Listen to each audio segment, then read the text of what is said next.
خب، بسم الله الرحمن الرحیم. امروز درس با ادامه درس های ویندوز، امروز درس جدید میخوانیم. خب درس روز در قسمت ستینگ خوانیم. امروز دوباره میم مثلا درجه ستینگ است، ستینگز باز میکنیم. خب امروز ما شما سیستم را خواندیم، امروز ما شما دیوایس میخوانیم. سیستم همش داخل آپشن سیستم هم آپشن را خواندیم. امروز میایم در دیوایس. خب دیوایس حالا ها رو میگم، مثلا میایم اولش مثلا شما میتونید سرچ کنید هر چیزی را که دیگه پیدا نکردین یا در داخل اینا چی که بود آپشنی که بود ایجا نیافتین. خب از این قسمت آسان میتونید سرچ کنید. بعض قسمت دیگه این قسمت بلوتوث است. از اول بلوتوث هم در دیوایس اگر شما کدام آله‌ای داشته باشن که از بلوتوث داشته باشن، مثلا بعضی ماوس ها این نظام توسط بلوتوث در کامپیوتر وصل میشه، موبایل با بلوتوث در کامپیوتر وصل میشه، کیبورد با بلوتوث در کامپیوتر وصل میشه. خب میایین شما در قسمت اد بلوتوث اور ادر دیوایس کلیک میکنین، دیگه براتون یک لیست میاد. مثلا ما بلوتوث انتخاب میکنیم، در این قسمت لیست میاد. شما امون ماوس دانیار بلوتوث که هر دیوایس که آله‌ای که بلوتوث داشت از این انتخاب میکنین، او اتومات کانکت میشه. خب اگر از خودتان باشه اینا لیست کنین، از من نیست. بعد از قسمت دیگه دیگه بلوتوث هست. مثلا ببینن که مگه شما در بلوتوث تان روشن است اما کدام بلوتوث را وصل نکردید، وصل کرده باشن در این قسمت براتون نشان داده میشه بلوتوث ها. بعد از قسمت دیگه show notification to connect using Swift pairs. این گزینه اگر تک باشه وقتی که شما در بلوتوث وصل میشه یک هشدار و یک چیز براتون میده. بعد قسمت دیگه دانلود آور.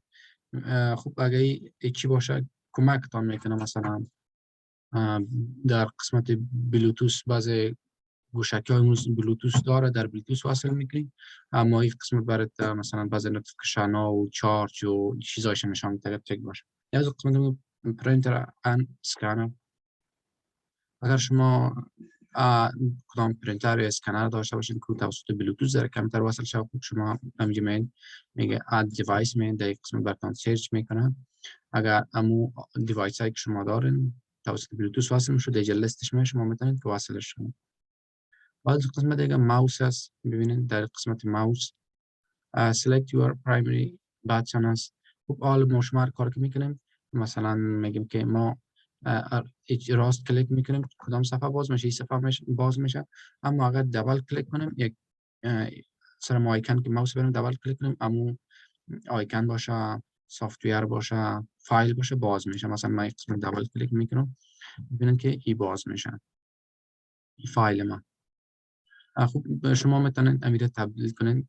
مثلا حالا قسمت دبل کلیک چیز باز میکنم، نه من راست کلیک میکنم او چیز باید باز شه، فایل باشه، آیکن باشه، چی باشه. حالا من راست کلیک چپ کلیک کردم و راست کلیک چپ کلیک یعنی تبدیل کردم. من باید حالا راست کلیک کنم تا این صفحه برای من باز شه. در این قسمت هم باید من چیکار کنم؟ راست کلیک کنم که صفحات با ما باز شه. مثلا آیکن دسپیس یا من باید چیکار کنم؟ راست کلیک کنم دوبار تو باز شه. سابق چپ کلیک میکنم حالا راست کلیک. چه کار شد ما تبدیل کردیم. مثلا پیش فرض ماوس سابق که بود چپ کلیک بود، ما دوباره در راست کلیک. خب اگر شما خواسته باشین راست کلیک کسایی شاید عادت نداشته باشن چپ کلیک میکنن درست. بعد قسمت کارسر اسپید است. کارسر من نشان دادم که چرا کارسر میگم. میایم در این قسمت و دیجنیز در این قسمت میایم این کارسر یا اسکرول بار میگه. مثلا میگه اینی شما که میبینید تصویر ما کلان کنم. اینمی آله‌ای که شما میبینید مثل یک عربه واری مثل یک چرخواری است. همین برام اسکرول بار میگه. مثلا برش امیر از صورتش شما تنظیم کرده میتونید که چقدر صورت داشته باشه. خوب میایم از قسمت ستینگ یک قسمت کارسر اسپید ما تعیین میکنیم چقدر سرعت داشته باشه. اگر می سرعتش کم از این قسمت ما کمتر کنم، خب من آمدم با صفرش رساندم. حال دیگه چی کار میشه؟ خب در کامپیوتر مثلا ماوس نیست که اسکرول بار داشته باشه اما سرعتش دیگه کم میشه. ما میمالات پیش فرض میمانیم.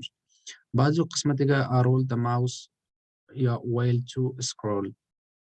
خب این چی کار میکنه؟ اگر مولتی لاین ات تایم باشه، فعلا این انتخاب است. مثلا ما در این قسمت میایم باز میکنیم یک صفحه خدا.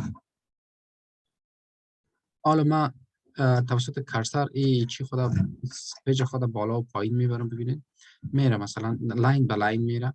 خب اگر ما اینو تبدیل کنم، ما از قسمت میگم آن اسکرین ات تایم، یک سفر وقتی ما اسکرول بار کردم اما یک سفر بر ما بالا و پایین میبره. ببین که حالا با ما چی میکنه؟ یک سفر بالا و پایین میبره، نه یک تا هیچی را، نه لاین به لاین. خب خوب است که لاین به لاین باشه.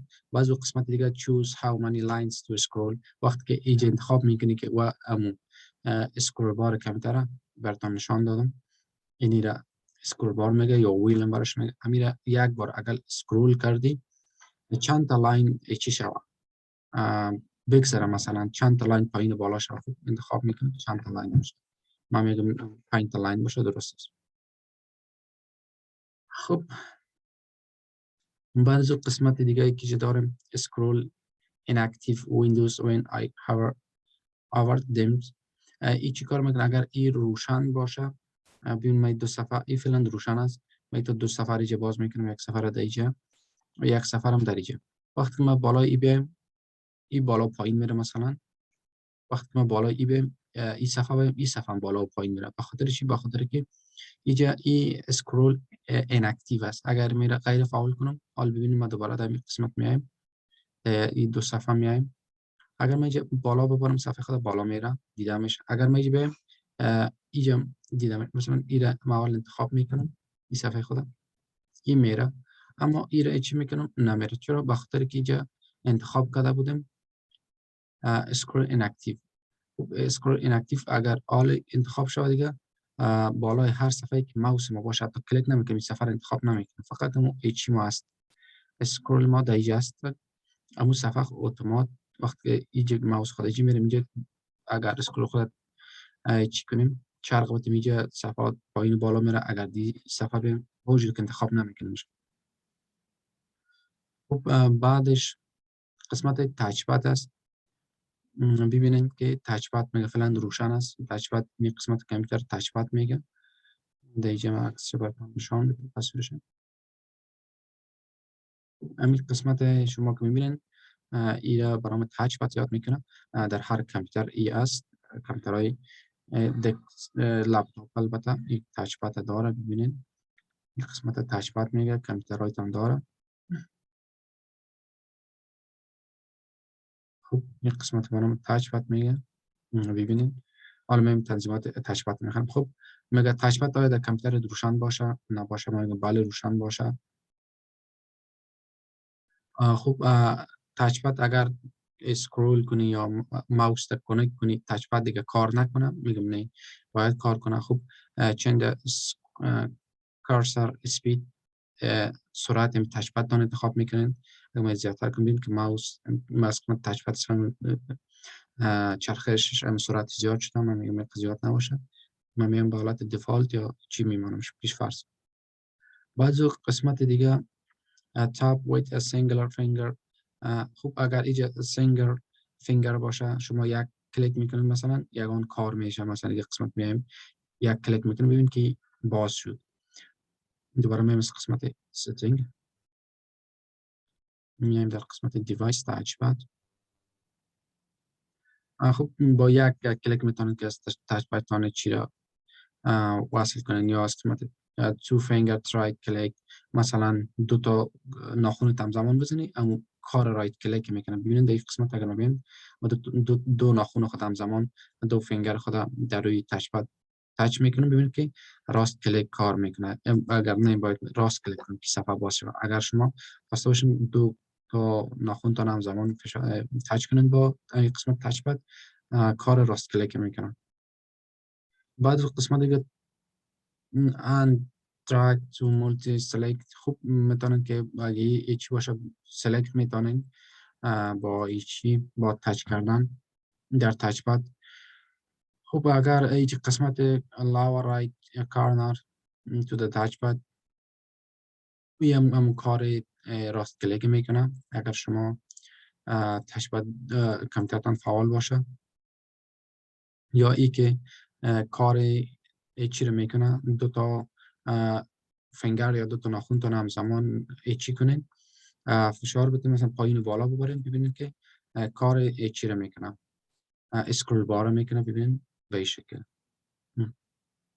ویندوز ما اپدیت است، بسیار چیزای نو آمده. در ویندوز 10 نسبتا کنه چیزا نبود، مثلا آلیات آموزش آمده. ببینید اسویپ است، اسویپ اپ یک قسمت براتون نشان میده که چه قسم ببین کارش اینطور است. مثلا مولتی تاسکینگ ویو با ایچی، با اگر بالا سه تا ناخن تا ایچی کنیم مولتی تاسکینگ ویو باز میشه. ببینید که سه تا ناخن ما ایچی کردم، در قسمت تشبیه بالا بردم، مولتی تاسکینگ ویو باز شد. اگر سه تا ناخن در به طرف راست بیاری دسکتاپ باز میشه، ببینید که از من دسکتاپ باز شد. اگر سه تا ناخن طرف چپ ببری سواچ اپ باز میشه، اپلیکیشنایی که باز است، ببینید به این شکل. اگر پایین و بالا ببری، خب همین کارا میشه. مثلا شو دسکتاپ در صورت سه تا ناخن تا پایین بیاری، ببینید که شو دسکتاپ نشان میده. این قسمت آموزش داده مثلا دیگه برام. یا میخوای که میره تغییر بدی، مثلا بیای میگی نه نتنگ چیز نشان نده ما این کارهایی که میکنم، یا میای میگی درست اسوایپ دسکتاپ ان هاو ان شو دسکتاپ است، ببینید که این کارا میشه. مثلا تغییر مولتی تاسکینگ ویو اش شو دسکتاپ اسوایپ چیزا رو نشان بده. این تنظیمات که دل خودتان یا تاپ اکشن سنتر رو نشان بده، یا چی رو نشان بده از قسمت بالا. خب این تنظیمات تجوید بود. بعد از قسمت میایم در قسمت تایپینگ. در قسمت تایپینگ اوتو کرکت مسپلیت وردز، اتومات برای ما اصلاح کو لغتایی که من غلط نوشته میکنم، مثلا در ورد جداگانه لغت غلط نشه میکنه اتومات دیگه. اگر قسمت تایپینگ قسمت اسپلینگ ای روشن باشه براتون اصلاح میکنه. یا هایلایت کو چیزایی که من لغتایی که نادرست نوشته میکنم غلط نوشته میکنم، برای من هایلایت زیرش خط بیاره یا خودش رنگش رو تغییر بده. بعد قسمت تایپینگ است، یه نوشتاری است. میگه این قسمت بر من نشان بده، مثلا وقتی من نوشته میکنم یک لغت دو تا حرفش نوشته کردم، مثلا بعدیش نشان بده. مثلا اگر من صاف نوشته کردم رویش نشان بدم زمان بر من. خب اگه روشن باشه نشان میده، برام پیشنهاد میکنه که دو تا حرف معناش دو تا حرف نشان که بعدیش نشان میده.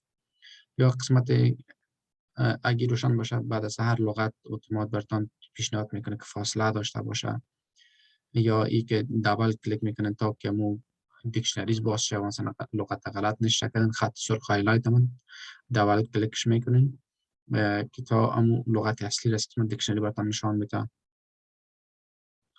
و خوب نشان بده برای ما وقتی نوشته میکنم پیشنهاد امو تکست یا اتومات برای ما. این هاردور کیبورد است، ای است تایپینگ یا اسپلینگ نیست، قسمت کیبورد است. مثلا قسمت هاردور کیبورد نوشته میکنم چیزا با ما نمایش داده شد. بعد از قسمت دیگه این ویندوز آی ان کاست، مثلا یک قسمت اگر شما قلم های برقی یا هیچی داشته باشین،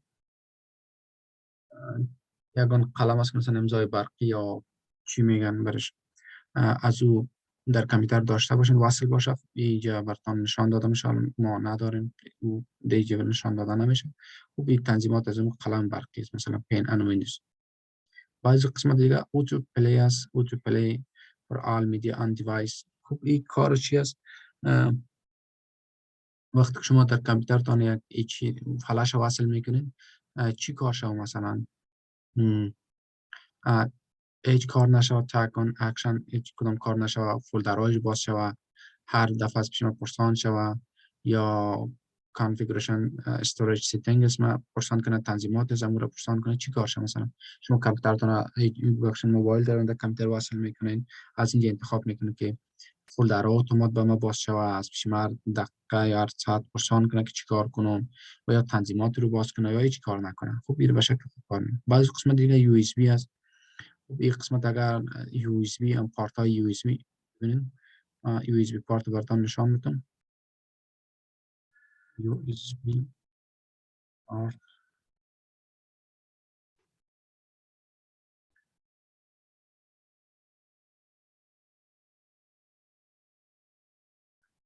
این یو اس بی پورت است.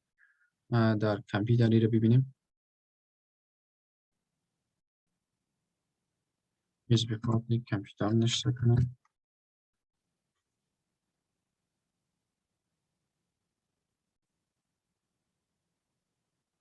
خب اگر شما ببینید این قسمت مثلا یو اس بی پورت کامپیوتر است. مثلا در کامپیوترتان در اینجا یو اس بی پورت شما دارین. خب این چی کار میکنه وقتی که یو اس بی پورت نیست؟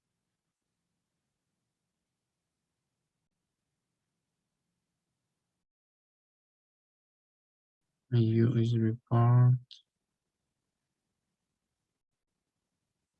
مثلا یو اس بی پورت کامپیوتر است. این رو با فکرم که همینجا باید کلانش کنیم. و وقتی که شما در این قسمت یو اس بی پورت کامپیوترتان فلش، هارد دیسک، موبایل چیزاتون وصل میکنن، اما نوتیفیکیشن براتون نشان بده یا نه، مثلا یک صدا داره اینجا قسمت یک چیز باز میشه که شما چیز را در قسمت یو اس بی پورت وصل کردن، اما رو براتون نشان بده نوتیفیکیشنش یا موج دارش یا نه. و اگر نشان بده میمونه که اگر نمونه برمیده من میگم نشان میده. خب این درس امروز تان بود. خدا کنه یاد گرفته باشین. میتونین کسایی که سوال داره از یوتیوب در قسمت کامنت سوالات خود مطرح کنند، انشالله جواب میتونم. و کسایی که در انستیتوت آنلاین رادفر است میتونن در هر صنفی که هستن در گروپ های تلگرام ما در اون گروپ ها سوال کنن، سوال خود مطرح کنن، انشالله جواب میتونم.